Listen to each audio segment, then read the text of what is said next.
What I wish I knew before panicking. Most remote start fails are simple to fix. Here's what every GMC Sierra owner should check before calling the dealer.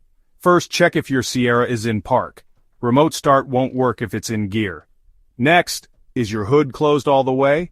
A popped hood will block the system every time. Now look at your key fob battery. If it's weak, the signal might not reach your truck. Try swapping in a new battery and see if that helps. Still not working? Check for warning lights on your dashboard. Low fuel, check engine, or an open door can all stop remote start in its tracks.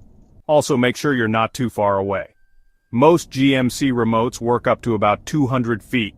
Walls and buildings can block the signal. Move closer and try again.